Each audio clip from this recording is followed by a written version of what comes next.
joined by Signe Espinoza, Executive Director of Planned Parenthood PA Advocates. Last week, Governor Josh Shapiro said that his administration will not defend a state law in court that prohibits state Medicaid funding from being used for abortions. What are the specifics of that law?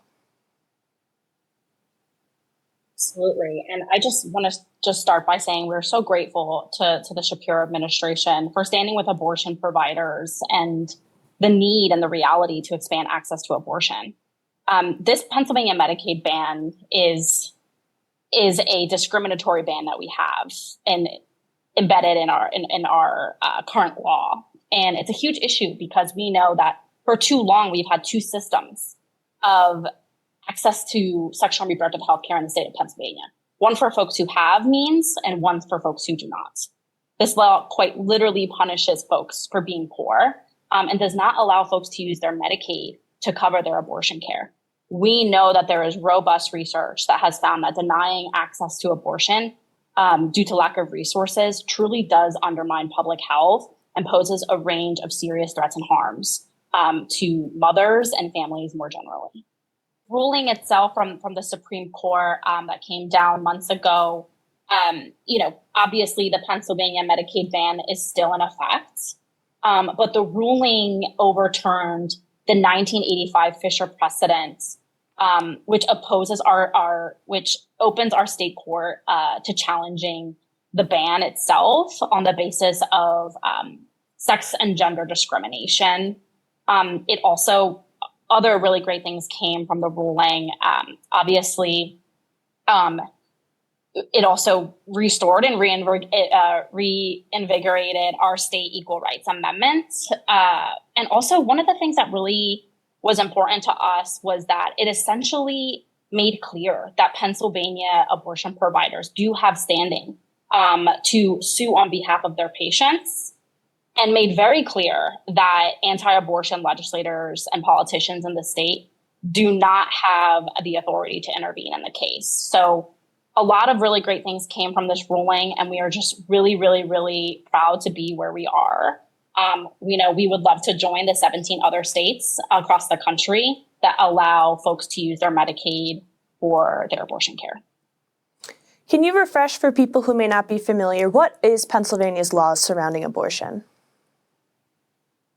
Yeah, so that's a really great question. Right now, Pennsylvania is really seen as a restrictive state when it comes to access to abortion. The Guttmacher Institute has listed us as a restrictive state. That is because there are a lot of laws and restrictions on the books that make it very difficult for folks to access abortion care.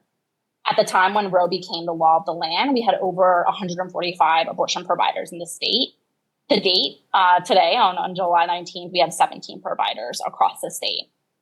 We have restrictive laws like a 24-hour waiting period. We have a minor consent law, over 1,200 pages of regulations for abortion care. The abortion laws live in the criminal code, which obviously there's a huge issue with that, given that this is the safest procedure that folks can access with over a 99.99% safety record. Our providers are also bound by the same laws and regulations as hospitals.